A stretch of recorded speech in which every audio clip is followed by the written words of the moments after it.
Welcome to the Winnie Umbrella Brand. Flash Publishing, it's Vlogmas. Vlogmas. Subscribe. Welcome back to the Winnie Umbrella Brand. My name is Vanessa. With today's episode is Miss Almeida and Miss Taylor.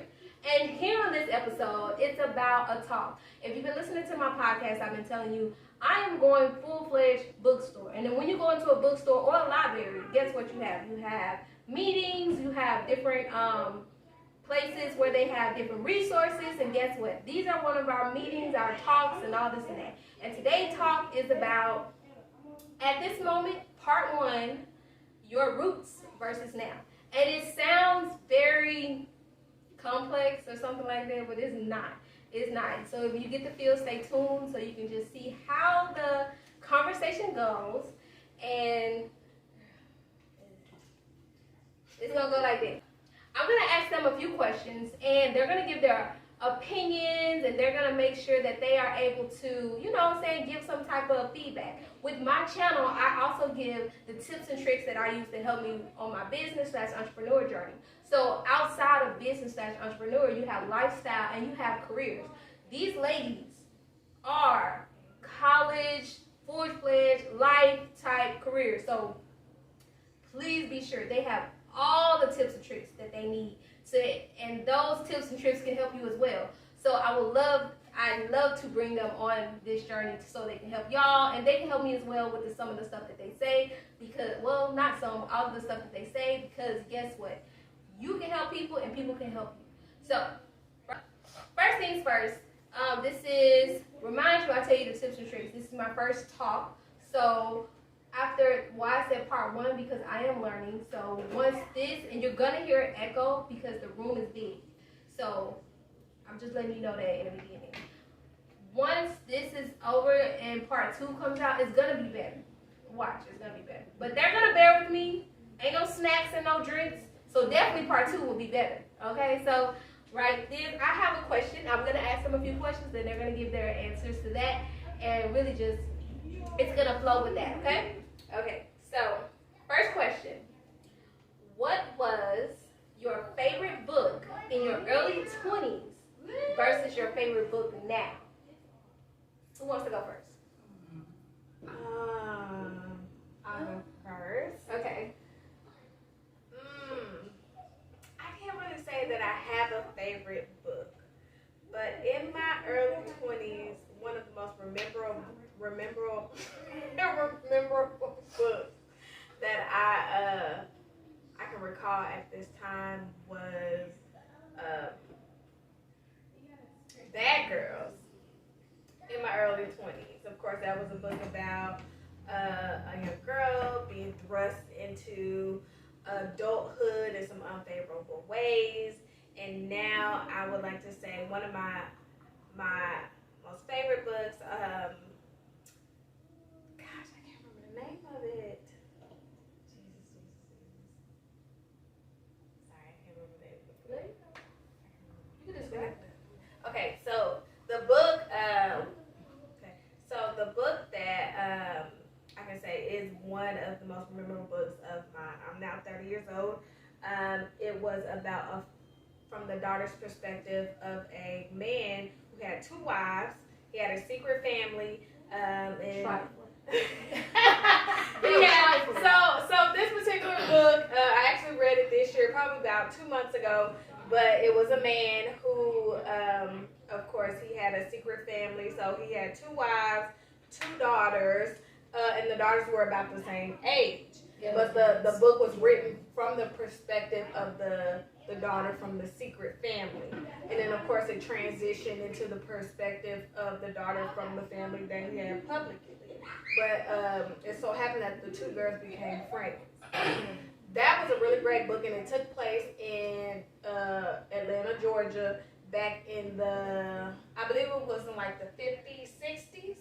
You know, when it was much easier to have a secret family. You're right. You know, and these were black people back then. Right. So it gave you the perspective from each daughter, and then it also gave you the background of course, the parents and how they actually ended up in that situation.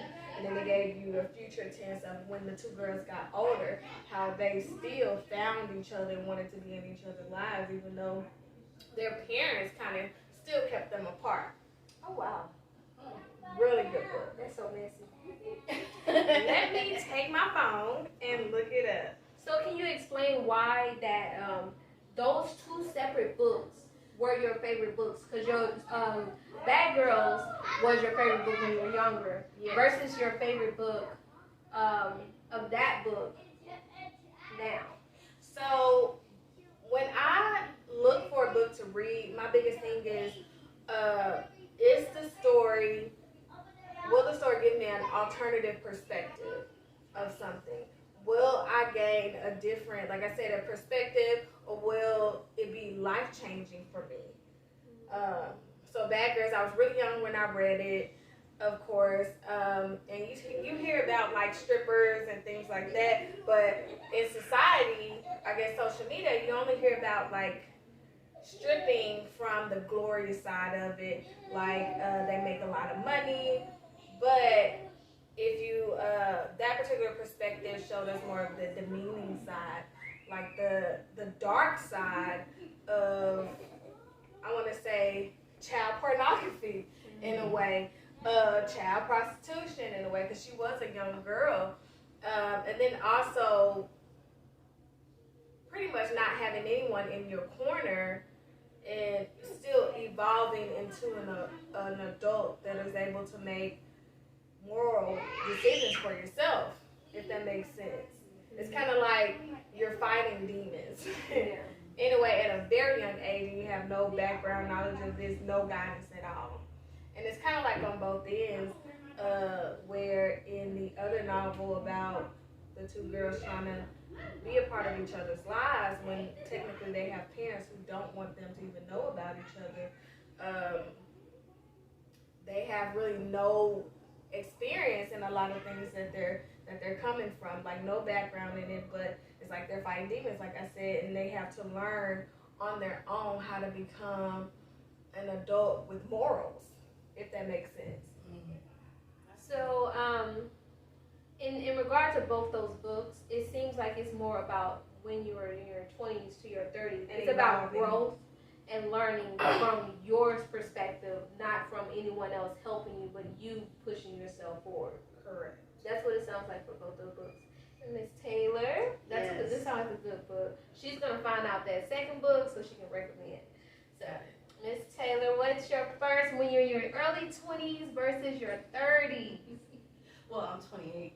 So you know what? I forgot. She the youngest of the. Yeah. She's 28. You know what I'm saying? So your early 20s versus your later 20s. Yeah. So the first book would be Settling In. It was by Christina Rogers, I believe. That book is basically about like a well-to-do like black couple. They live in LA, and I mean they have everything going on but kids. You know, and so basically what happened was they met this kid like on the streets. Like he was kind of like hustling for money and stuff like that. He was about 12, 13 years old. And I don't know why, but the woman like really like felt so attached to him so early. She's just like, why is he sitting here? Why are you hustling for money? So she's trying to understand. She's trying to get her husband to understand, because at first he's like, no, he's in front of our business. He's loitering. Like, no, he got to go. But she was basically like, no, something's not right. Like, why is this kid here? And so basically the story revolves around this woman and this kid, because she has to, you know, go find his mother, because she's like, where is your mother? He's like, yeah, I have one. She's at home. She's like, so why are you here? And then she goes to the home with the kid, and she finds out that he's living pretty much in a crack house, almost. Oh, wow. So his biological mother is strung out. She don't really care that much, but she's still lucid enough to know what's going on. And so they deal with that whole ordeal, and literally that same day, she's sitting there talking to the mother, and she's like, I can't bring him back here. She wants the kid. She wants to keep the kid. And he's like already likes her too. He's like, oh, okay. You know, but he's still feeling some kind of way because, you know, his mother and then this new lady.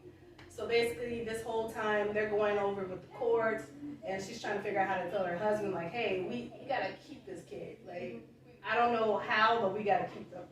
And so her husband's trying to like work it out because he's like, I don't have kids, you don't have kids. Like, what are we gonna do? He's already like 13. Like, what are we supposed to do with this kid? And so they developed this whole relationship to where like now, like by the end of the book, the kid becomes like a boxer. Yeah, under their guidance because he stayed with them from that age all the way up till he was like in college. Like they pushed him through college. Everything. So he became a part of their family. Oh, He changed their life, and you know he changed their lives. You know, so I thought it was a great story because it showed like, yeah, you want to adopt a kid, but these are the issues that come with adopting a kid. Your spouse might not like it, you know, so you gotta, everyone's dealing with something in there. But in the end, it worked out. And then in the end, woman became pregnant. After all those years, so she got her own kid. Blessing. That's so sweet. It was really nice, and he was like big brother, very protective. That is sweet. It was a really good book. So it had its problems in the beginning, but then in the end, it actually came out to be something good. Do you know the name of the book? Settling In. Settling In. Yeah, Oh, that's sweet. It's really cute. And I was like, oh, that's so adorable. So that's your early 20s? Early 20s. Okay, so what does your your late 20s seems like? What kind of book is that? So the book that I'm favoriting right now is Powernomics by Dr. Claude Anderson. It's about like how to be an entrepreneur and being Black. You know, it's like going through industries, what you can do, how you can help your community while you're doing it. And it's like you don't have to sell your soul to become this entrepreneur. Like there are ways to make money within your community that don't look like, you know, I'm selling myself out or, you know, I'm pimping my own community out. Yeah, for the come up, Yeah, for the come up. But that's good. it's a really good book, and it shows you how the steps to do it. And it shows, like, because he's been doing it. Like, he was a politician back in the day in Detroit. He had his own businesses with his wife, you know, they're like gas stations, laundromats, stuff like that. He's like, you don't have to have these super sexy businesses like a $500 million company. But he's like, if your company makes $20 million, you're a success. Like, regardless. So that's something I'm reading now because I think my brain is transitioning. Now it's like, hey, I want to do my own just like you. And so I'm like, what do I want to do? How can I do it without damaging my community? That's good. You want to uplift your community. Yeah. Especially the laundromat. You know, oh, yeah. I know. We need our own, Definitely. right? You know what I'm saying? So that sounds good. But, okay, your books, to me, it sounds like it coincides with each other. Why? Because your early 20s, you were like settling in. It's about the growth. It's like no matter where you came from, you can, with the right guidance. With the right guidance, you can elevate. Yeah. And then your later 20s, you're like, okay, with that guidance, it's the steps. Yes. I'm going to show you the steps. I got that guidance. I need that. Now, what's the steps to push forward? So I can see that. Yes. So I was going to say, I found the name of the book. It is Silver Sparrow. Okay. By Silver Sparrow by Tara Jones. Yes. An American Marriage. Oh, that's It's nice. a really good book.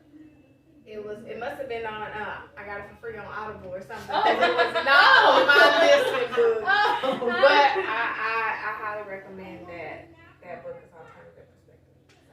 So, no, you're right. So, like, with the different perspectives of books that you guys have, do you see how it intertwines with your personal life at that moment? Or why you like that book? Of course. Yeah, like the first book that I mentioned, like Settling In, it was like basically during that time where leaving home and going to the Air Force. So it's in that, I don't know what's going on, how do I find myself? I'm not in college, so how do I find myself? So it was in that mixture, and now it's like, after I got out of that, I'm like, okay, I found myself, so now what do I want to do? Now I see it's business, but now what? So I'm continually like learning, trying to figure out what do I want to do, what do I want to be? Because I mean, I know when we're kids, what do you want to be when you grow up? Like I'm still figuring that out. So it never stops, learning never stops, and usually you find something new. Yeah, it does. You do, and that's what about that's what growth is. Because when people are stuck and stagnant, and just saying, even in books, you can like what you like, but if you can't every once in a while dive into something different, you know, you're stuck in that same genre. Oh, yeah. You know what I mean? So I'm not saying you have to stay or search the other genres, but you know, you're stuck in that same genre. That goes with life I too. agree. And that's a conversation that I was having with some of my other friends because, of course, like you said, where you were when you were reading that book, why it resonated so much with you in your life. And for me, with Bad Girls and pretty much her very unhealthy experiences with men, that's what I struggled with at that time. And so now, even though Silver Sparrow was a good read and provided alternative perspectives from the children's point of view, but now that I'm transitioning to new, pretty much new stages in my life, I'm gravitating more towards self-help books or self-motivation novels that I personally can resonate with. So that means people that come from lower economic backgrounds, that don't have as many resources, that I can personally relate to. Because if I can't relate, then I'm not going to read it. Especially self-help. And that's what I'm transitioning to. So from those unhealthy relationships, and those were the books that I was reading, to more of how to increase your self-worth, your growth, where you deem yourself worthy, if that makes sense, where you want to be. So even with a lot of I will say, my problem with a lot of books now is that we're in that factory or that speed writing, and you get a lot of the same content over and over again. Like, there's no diversity, especially in Black writers. There is not a lot of diversity in what you can get. Like Brandon Massey, he is one of the very few like science fiction writers that I've read that I initially enjoyed some of his writing. However, that wasn't totally focused on sex, unhealthy romantic relationships and things like that. But you can't find that many Brandon Masseys in the African American community. Well, yeah. You can say. Well, yeah, I mean, I think it's just because sex sells. Like, that's really what's out there. And so when you want to find a niche like that, it's really hard. Yeah, and searching, it's some out there. It's some out there, but the way you find them is not the tradition. You can't just put in like a Black author or a Black science fiction because it's harder to find them under that genre. They're listed under other genres, but not listed as a Black. Yes, so it's like you have to just dig for that, and you have to research the author to know if the ethnicity of the author sometimes. But yeah, I understand what you're saying. That's why, I like my books. Of course. I like my books. I do. Because the imagination, the thrive I have for them, even the adult books that I have written that is still on the notebook spec, it's still there. It just all has to be typed up and all that other stuff. I really, really, really love that because it's not just focused on sex. I can't give too much sex. I can't do that. Not because it's like I'm not into that or nothing like that. It's just because I like the imagination of the story. You know what I mean? If love falls in that section of the story, it will fall in the most romantic, spiritual way. Not just saying like, oh, it's God, and it's not saying like that, but it will just fall in the more romantic way. And not much so the intercourse made. You know how in most movies and stuff, the romance stuff starts and then it cuts when they're about to do it into like a blank screen with the music playing. Yeah. That's how I write those type of scenes because it leaves it up to the imagination. Yes, and I know when we were kids, like the sex scene, we were elementary reading them nasty shit. The sex scene and everything, but now that we're adults, Black expressions. Yeah, now that we're sorry, we owe you money. But it's like, and I know I'm not the only adult that feels that way. It's like we get it. We're adults now. Like, okay, we get the sex part of it. Yeah. We need more. Yeah. It shouldn't be a whole chapter for one sex scene. No. All I'm gonna do is skip it, and you like if we have all these. Unless I'm trying to about to get caught because they FBI bust in or homegirl finna get caught, her dude gonna beat them up. That's the only reason we should have a full chapter that's wrapped around a whole sex scene. Like, but they know, like I said, they know what people are coming to their book for. Yes. They know. So once they get that, they're like, well, okay, let me throw a few of them in there and not really do the plot the way we want to do it. And just get it out there. And I'm like, that's why a lot of these books now, it's like a dime a dozen. Like you said, like you found that book and it was just like, you like, it was free. Like some of these books you just find that are actually good are free. Mm-hmm. But the ones that you're like, oh, it looks like a whole bunch of reviews on it, might be good. But it's just straight up sex in it. You read the reviews and that's really what it is. Or it's a common plot that it's like, okay, this is trash. Right. The dude's trash or the girl's trash. Then they make, like, what, like, this is just hood-tastic. We are tired of these hood-tastic. Well, sometimes, you have to think about it in the perspective of the consumer. When it has those same type of genres, some people like, I want a fresh, young, new author or person writing that same genre versus the same person writing that same genre. Mm-hmm. People want their preference of people. Mm-hmm. That's why certain people do it, I see. But great questions, great answers. On to the next one. So